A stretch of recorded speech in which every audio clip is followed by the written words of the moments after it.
Hai, Assalamualaikum warahmatullahi wabarakatuh. Kita sambung lagi dalam episod seterusnya. Kita punya ruang tentang kita. Kali ini saya bersama dengan seorang gadis yang saya kenal. 2-3 kali kita jumpa. Saya panggil dia Fa, dan itu adalah panggilan yang akan kita sebut dalam video kali ini.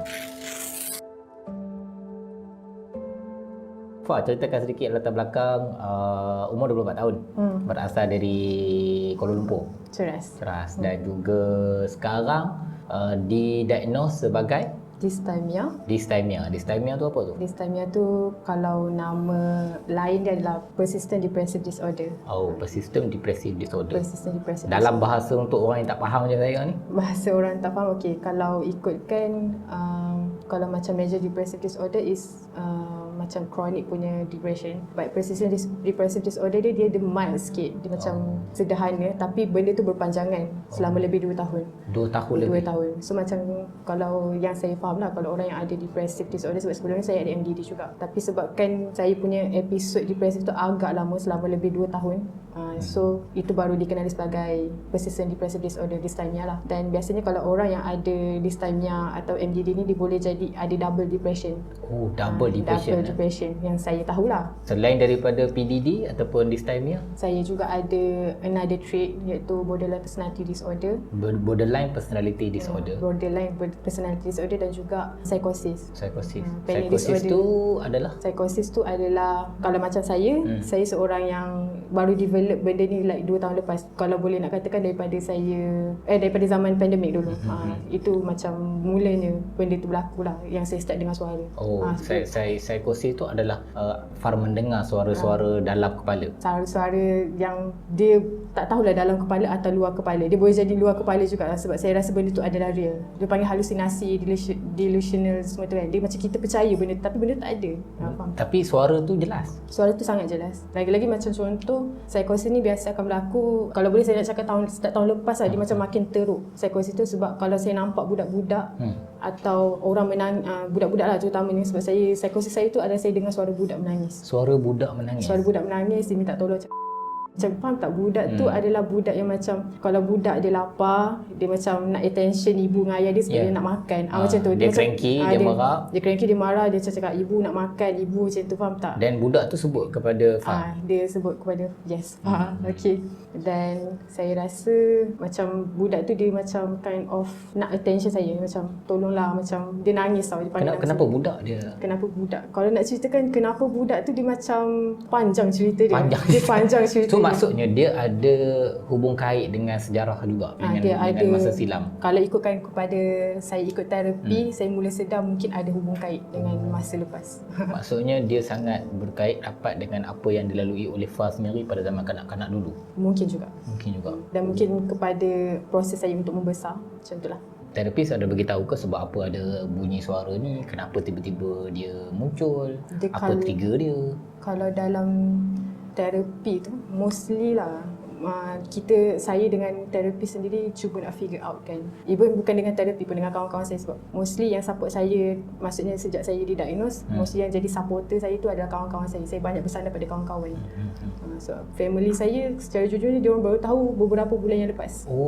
Selama 6 tahun 7 tahun memang Fa sembunyikan sedikit pengetahuan daripada family. Bukan sedikit, saya memang sembunyikan semuanya. Tapi actually waktu awal-awal saya dapatkan rawatan, macam saya masih muda waktu tu, 19 tahun saya 19 tahun kali pertama dapatkan rawatan, tapi sakit itu bermula pada umur? Saya tak tahu start bila, tapi saya daripada sekolah memang dah ikut kaunseling. Daripada sekolah lagi dah memang ada counselling session, kemudian terus sampai umur 19 baru dapatkan rawatan. Dapatkan rawatan, itu pun menjadi titik permulaan, sebabnya waktu tu saya rasa terbeban dengan keadaan. Jadi waktu tu saya tak boleh nak belajar. So supporter saya adalah memang kawan-kawan saya, dan juga permulaan kepada saya dapatkan rawatan tu adalah lecturer saya sebenarnya. So masih lagi berjalan rawatan? Ya, masih lagi berjalan. Terapis kata berapa kali sebulan? Kalau ikutkan untuk beberapa sejak saya dapatkan rawatan, sebab bagi saya yang rawatan yang kali ni yang sangat konsisten ni, yang ni paling konsisten lah yang pernah saya dapat dengan terapi saya tu.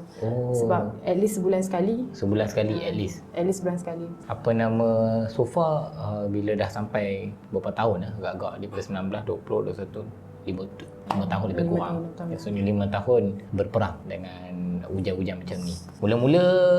Mula-mula tu PDD dulu, dysthymia dulu ke mula-mula tu Mula-mula depression. depression, MDD lah. MDD kemudian Kepada PDD tu. PDD Dia sampai start sekarang. dulu. So 5 tahun. Hmm. Apa titik yang paling orang kata apa, the lowest point lah, titik yang paling menguji Fah sendiri? Secara jujurnya, lowest point saya bila saya tak dapat support daripada family sendiri.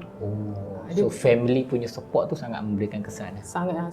It's bukan, memanglah saya cakap saya tak beritahu keadaan saya kepada family, tapi actually pada ibu ayah lah specifically. Tapi sebenarnya saya bagi tahu keadaan saya pada adik-beradik saya. Tapi satu cabaran yang saya hadapi bila sejak saya didiagnose ni, saya kena makan ubat. Jadi saya tak pasti sama ada orang lain pernah hadapi macam saya, tapi saya stigma tu pada ubat. Pada jadi ubat. Orang tengok dia ni kenapa makan ubat? Kenapa ni kan? Dia macam kalau family saya, dia mau kepada, dia akan cakap macam ni lah, dia akan cakap jangka masa panjang ubat ni tak membantu kau. Okay? Sangat-sangat tak bantu sebenarnya. Lagi-lagi bila saya dah dapat rawatan lebih kurang 5-6 tahun kan.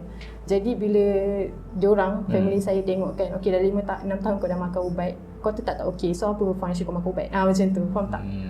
Padahal kita makan ubat tu sebab kita nak simpan, kita nak keep bagi okey. Itu satu, dan saya rasa macam terapi saya pun banyak remind saya pasal ubat ni adalah satu ikhtiar. Ikhtiar untuk kita sembuh kan. Tapi dia macam family saya ni mungkin dia agak skeptikal lah dengan ubat. Dia agak skeptikal dengan benda-benda yang berkaitan dengan sains. Macam tu. So kita sangat susah dengan benda tu kan, nak fahamkan dia orang. Faham.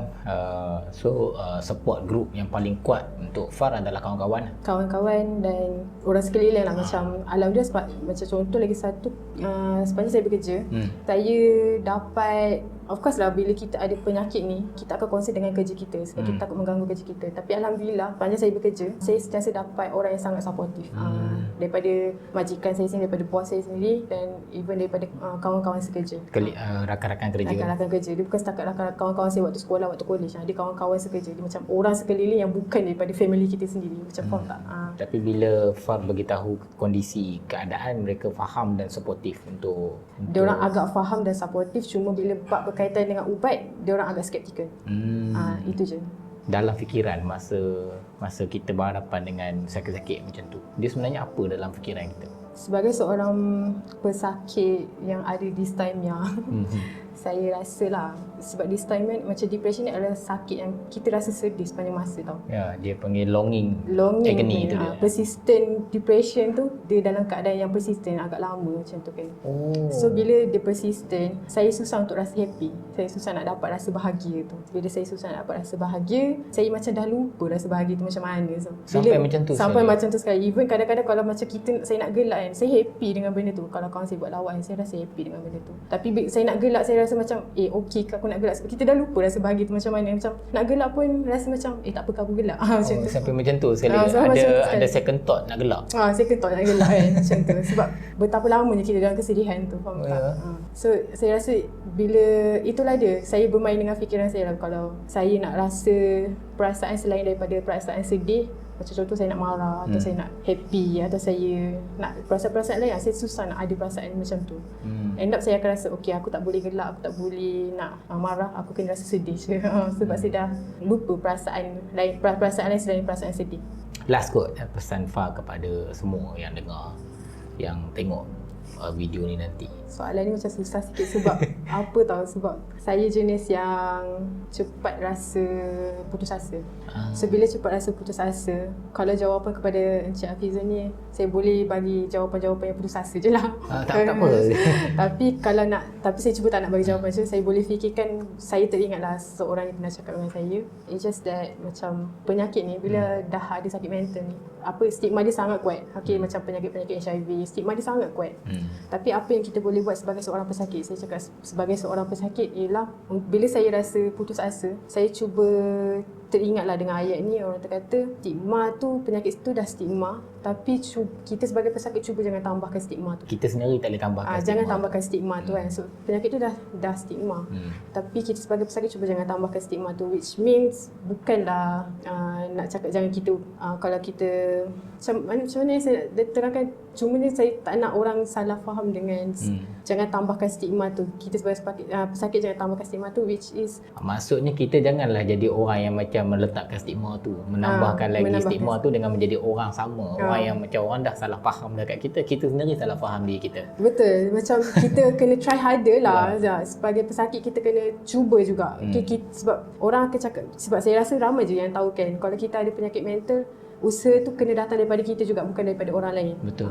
So benda tu sangat penting lah, sebab dia macam memberi semangat untuk saya try harder. Okay, macam tu. Apa cita-cita Fah ke depan? Masih Puan masih muda, 24 tahun.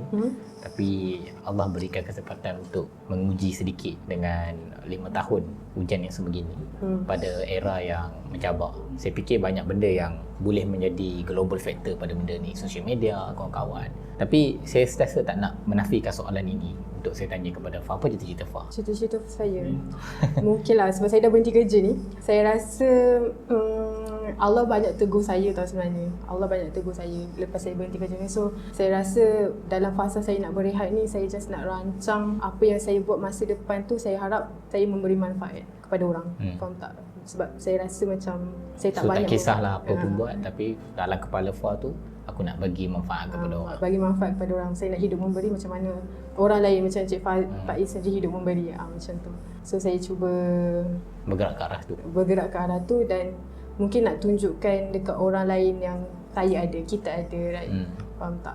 That's good. Itu adalah satu cita-cita yang baik, yang besar, yang sangat penuh makna dengan nilai. Saya fikir cita-cita itu akan buat Farah keep yourself strong, terus hidup dan terus berusaha untuk capai cita-cita tu.